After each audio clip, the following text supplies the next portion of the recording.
ഈ ഉമ്മത്തിലെ മുൻഗാമികൾ അതാരാണ്? ഖൈറുന്നാസി ഖർനി സുമ്മല്ലദീന യലൂനഹും സുമ്മല്ലദീന യലൂനഹും.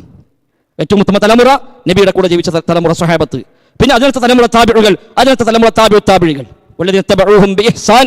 ഇത് വിശുദ്ധ ഖുർആൻ സൂറത്ത് തൗബയിൽ പരിചയപ്പെടുത്തിയ അൻസ്വാറുകളും മുഹാജിറുകളും അവർ നന്മയിൽ പിന്തുടർന്നവരും എന്ന് പറഞ്ഞ സ്വഹാബത്തും താബിഉകളും താബിഉകളുമാകുന്ന സലഫു ഹാദിഹിൽ ഉമ്മ, ഈ ഉമ്മത്തിന്റെ സലഫ്, ഈ ഉമ്മത്തിന്റെ മുൻഗാമികൾ അവർ ചെയ്തോ നോക്കുക. നേരത്തെ പറഞ്ഞത് മാലപ്പാട്ടുകൾ, മൗലീദുകൾ, കുത്തുബിയത്തുകൾ ഏതെടുത്താലും ശരി, നബിതങ്ങളുടെ കാലം മുതൽ ഏകദേശം 900-1000 കൊല്ലം വരെ ജീവിച്ചു പോന്ന മുസ്ലിം ലോകത്ത് ഇത് പരിചയമില്ല. ഇപ്പം 34 മാലകളാണ് ഈ കിതാബിലുള്ളത്, 30 മാലകൾ.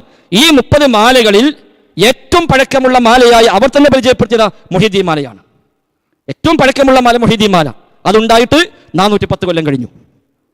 410 കൊല്ലം കോഴിക്കോടത്തൂറ തന്നിൽ പിറന്നോവർ കൂർവ ഇതൊക്കെയും നോക്കി എടുത്തോവർ അവർ സുന്നാ ബൈത്തിന്നും ബഹജ കിതാബിന്നും അങ്ങനെ തക്മീല തന്നിന്നും കണ്ടോവർ. കോഴിക്കോട് അത്തൂറക്കാരനായ ഖാദി മുഹമ്മദ് 400 കൊല്ലം മുമ്പ് എഴുതിയുണ്ടാക്കിയതാണ് മുഹീദ്ദീൻ മാല. അപ്പൊ ഈ ഉമ്മത്തിന്റെ മുൻഗാമികൾ, സ്വഹാബിമാർ, താബികൾ മുതൽ 1000 കൊല്ലത്തെ മുസ്ലിമീങ്ങൾക്ക് പരിചയമില്ല. അതിനുശേഷം കോഴിക്കോട് നിന്ന് പാട്ടുണ്ടായി. എന്നിട്ട് ആ പാട്ട് ഉണ്ടാക്കിയാൽ നിങ്ങളിപ്പോ പറഞ്ഞ ഈ ന്യായം അന്ന് സ്വീകരിച്ചെങ്കിലുണ്ടാവില്ലല്ലോ. ഇതുണ്ടാക്കിയ ഖാദി മുഹമ്മദ് വിചാരിക്കുക ഞാനത് എൻ്റെ വാപ്പി മല്ലിപ്പും പോയ പോലെ പോവുകയാണ്, അവരത് പാടിയിട്ടില്ല, എനിക്കത് വേണ്ട ഇത് തീരുമാനിച്ചതുണ്ടാവോ? ഇല്ലല്ലോ. ഈ ഖാദി മുഹമ്മദ് മക്കൾ വിചാരിക്കുക വാപ്പ ഉണ്ടാക്കിയത് വേണ്ട, വല്ലിപ്പാനെ വല്ലിപ്പും ചൊല്ലി ഞാൻ സ്വീകരിക്കാം എന്നതുണ്ടാവോ? ഉണ്ടാവില്ല. അപ്പോൾ 400 കൊല്ലം മുമ്പാണ് ഒന്നാമത്തെ മാലപ്പാട്ടുണ്ടായത്. രണ്ടാമത്തെ മാലപ്പാട്ട് അവിടുന്ന് അങ്ങോട്ട് 132 കൊല്ലം കഴിഞ്ഞിട്ടാണ്. മുഹീദ്ദീൻ മാല ഉണ്ടായി 132 കൊല്ലം കഴിഞ്ഞിട്ടാണ് രണ്ടാമത്തെ മാല കുഞ്ഞായി മുസ്ലിം ഉണ്ടാക്കിയ നൂൽമാല. കണ്ടിട്ടറിയുവാനോ കണ്ണില്ലേ പൊട്ട എന്ന് പറയുന്ന നൂൽമാല രണ്ടാമത്തെ മാല. പിന്നെയാണ് മഹ്മൂദ് മാല, പിന്നെ ഓരോരുത്തർ ഞങ്ങൾ ഒന്നാം നൂലാമാല പിന്നെ വന്നു. അതേപോലെ മൗലീദുകളിൽ ആദ്യമുണ്ടായത് ഏത് ഇന്നും അറിയില്ല. പറയപ്പെടുന്നിടത്തോളം ഒന്നുകിൽ മങ്കൂസ് മൗലീദ്, അത് സയ്യിദ് മഖ്ദൂം ഉണ്ടാക്കിയത് പറയപ്പെടുന്നു. അതാണെങ്കിൽ തന്നെ 400 കൊല്ലം പിന്നിട്ടു. പിന്നെ പറയുന്നത് അത് മങ്കൂസാണ്, അതിന്റെ ഷോർട്ടാണ്, ഒറിജിനൽ വേറെയുണ്ട്. അതേ സുബ്ഹാന മൗലീദ്, അത് ആരുണ്ടാക്കി ഉറപ്പില്ല. അപ്പൊ പിന്നെ കാര്യമില്ലല്ലോ. അപ്പം മൗലീദുകളും അങ്ങനെ തന്നെ 400-500 കൊല്ലത്തെ പഴക്കം, മാലകൾ 400 ഇപ്പുറത്തേക്കുള്ള പഴക്കം, അതിനപ്പുറത്തേക്കുള്ള മാലകളില്ല, മൗലീദുകൾ ഇല്ല. അതുകൊണ്ട് നമ്മുടെ വാപ്പമാരും വല്ലിപ്പമാരും എന്ത് ചെയ്തു എന്നല്ല, ഈ ഉമ്മത്തിന്റെ ആദ്യ തലമുറകൾ എന്ത് ചെയ്തു? സ്വഹാബത്തും താബിഉകളും താബിഉൽ ചൊല്ലിയോ? നമുക്ക് ചൊല്ലാം. അവരൊക്കെ ചൊല്ലിയൊരു മാല കിട്ടിയിട്ട് ഒരാൾ പറയാം അത് ചൊല്ലാൻ പാടില്ല എന്ന് പറഞ്ഞാൽ നമ്മൾ അവനെ സ്വീകരിക്കേണ്ടതില്ല.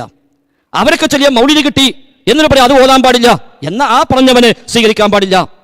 ഇനി കുത്തുബിയ്യത്ത് എന്നാ ഉണ്ടായത്? 300 കൊല്ലം മുമ്പാണ്. കുത്തുബിയ്യത്ത് ഉണ്ടായത് 300 കൊല്ലം മുമ്പ്. ഇവിടുന്ന് തമിഴ്നാട്ടിൽ നിന്ന്. തമിഴ്നാട്ടിലെ കായൽപട്ടണത്ത് കീഴക്കരയിൽ ജീവിച്ച സദഖത്തുല്ലാഹിൽ കാഹിരി, അദ്ദേഹം ജനിച്ചത് ഹിജ്റ വർഷം 1040, മരിച്ചത് ഹിജ്റ വർഷം 1112. 1112 അഥവാ ഏകദേശം 330 കൊല്ലം മുമ്പ്. 330 കൊല്ലങ്ങൾക്ക് മുമ്പ് മരിച്ചുപോയ സദഖത്തുല്ലാഹിൽ കായിരി എന്ന് പറഞ്ഞ കായൽപട്ടണത്തുകാരെന്ന ആ സദഖത്തുല്ലാഹിൽ കായിരിയാണ് കുത്തുബിയ്യത്ത് ഉണ്ടാക്കിയത്. ആ കുത്തുബിയ്യത്ത് നബിതങ്ങളുടെ കാലം മുതൽ 1100 കൊല്ലത്തെ മുസ്ലിമീങ്ങൾക്ക് പരിചയമില്ല. നബിയുടെ കാലം മുതൽ 1100 കൊല്ലത്തെ മുസ്ലിമീങ്ങൾക്ക് പരിചയമില്ല. കഴിഞ്ഞ 300 കൊല്ലം മാത്രമേ പരിചയമുള്ളൂ. മുഹീദ്ദീന്മാർ 1000 കൊല്ലം പരിചയമില്ല, കഴിഞ്ഞ 400 കൊല്ലമേ പരിചയമുള്ളൂ. മൗലീദുകൾ 1000 കൊല്ലം പരിചയമില്ല, കഴിഞ്ഞ 400 കൊല്ലമേ പരിചയമുള്ളൂ. ബുർദ ബൈത്ത് ഹിജ്റ 700-കളിൽ ബൂസൂരി എന്നൊരാൾ ഉണ്ടാക്കി, അതിന് മുമ്പുള്ള 700 കൊല്ലമോ ബുർദ ബൈത്ത് പരിചയമില്ല. നബിതങ്ങളുടെ കാലം മുതൽ 700 കൊല്ലം ബുർദ ബൈത്ത് പരിചയമില്ല. 7-ാം നൂറ്റാണ്ടിൽ ജീവിച്ച ബൂസൂരിയാണ് ബുർദ ഉണ്ടാക്കിയത്. അവിടെ ഇങ്ങോട്ട് അത് പരിചയമുള്ളൂ. അപ്പൊ ഏതൊരുത്തലും അങ്ങനെ തന്നെയാണ്. ഒക്കെ 300, 400, 500 കൊല്ലങ്ങൾക്ക് ഇപ്പുറത്താണ് ഇതെല്ലാം ഉണ്ടായി വന്നത്. അതല്ലാതെ ഈ ഉമ്മത്തിലെ ആദ്യ തലമുറകൾ അന്ന് മുതലേ ചെയ്തു പോകുന്ന ഒന്നല്ല.